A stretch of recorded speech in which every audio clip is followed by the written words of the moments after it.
Welcome back to Compass to College. My name is Faraz. My name is Manaf, and today we'll be discussing AP classes and some of the things to consider when planning on taking them. So now we'll start off by talking about why you should take AP classes. So AP classes allow high school students to take college level classes in high school, so this is a good way of getting prepared for the level of rigor that's typically associated with college, and you get used to the material that you might see in college. Additionally, high schoolers can receive college credit through the end of years of exams or AP exams offered. And the scoring is on a 5 point scale with 3 or above being passing.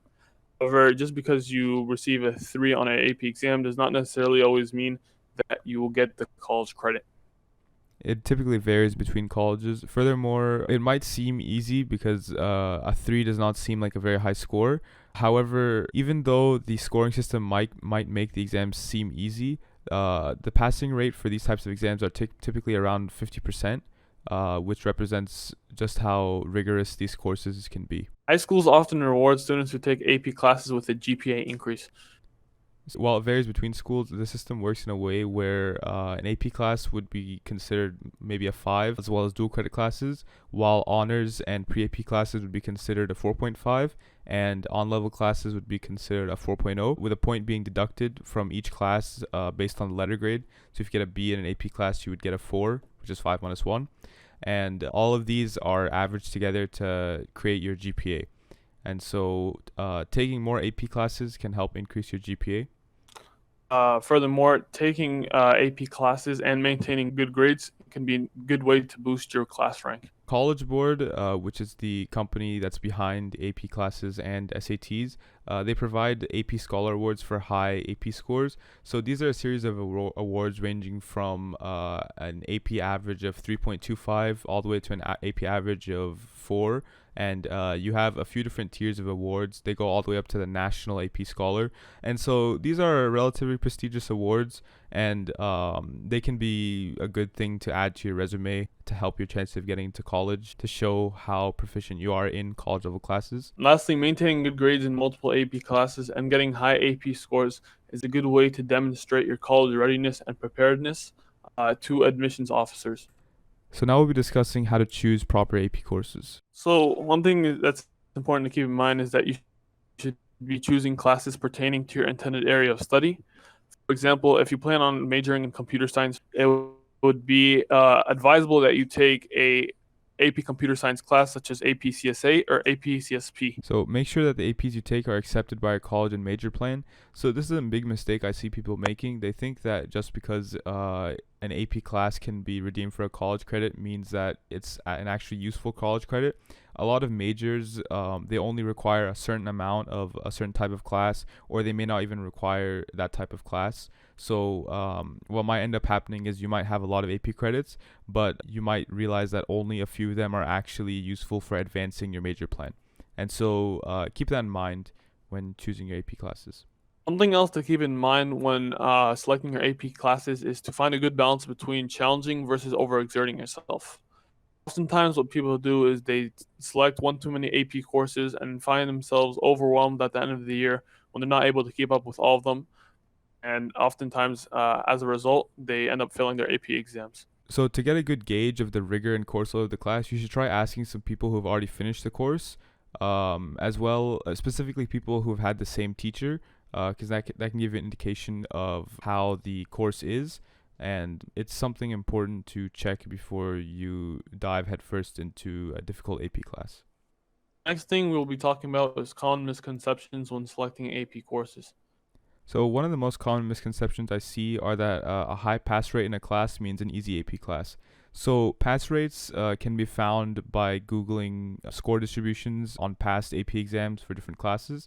And so there's a trend where classes like AP Chinese and AP German and AP Japanese and things like that have a very high 5 and a passing rate. I believe typically they're around like 85% passing rate and maybe 50% 5 rate. And so while they may seem high, you might think that that's a very easy AP class, but actually you have to think about who is taking the AP class. Typically, the only people taking AP Chinese and AP German and these special language classes are people that are already fluent or approaching fluency in that language. And so as a result, just because of the high pass rate, you shouldn't choose a class just for that.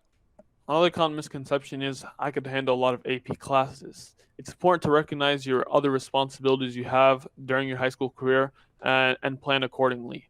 So it's not too smart to take a lot of AP classes and devoting all your time to AP classes while not being able to study for the SAT in junior year.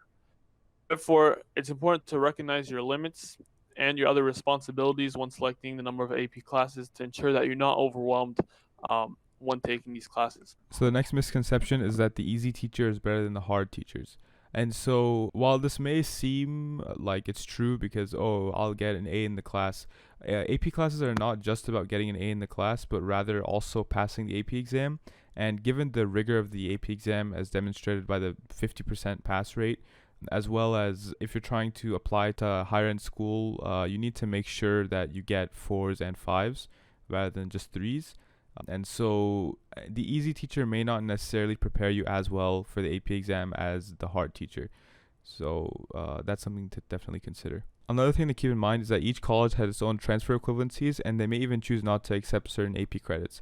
What this means is that you have to make sure to check transfer equivalencies, and you also have to check the major pathways to ensure that the class that the transfer equivalency is equivalent to is actually within the major that you choose. So, for example, you might take one class like AP Human Geography, and it may be equivalent to Geography Level 1, but in your major, you might only need Geography Level 2 and 3. And so, as a result, while you may have thought it was equivalent to something, it's actually useless for your major. The next thing we'll be talking about is GPA Impact.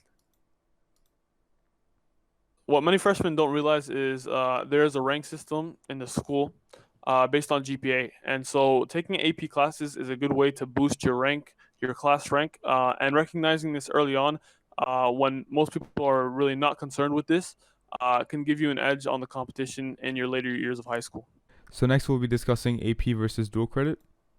So this is a common debate that many people have because these are two options that are given in schools, and both of them are weighed equivalently in terms of GPA, and they both can offer college credit.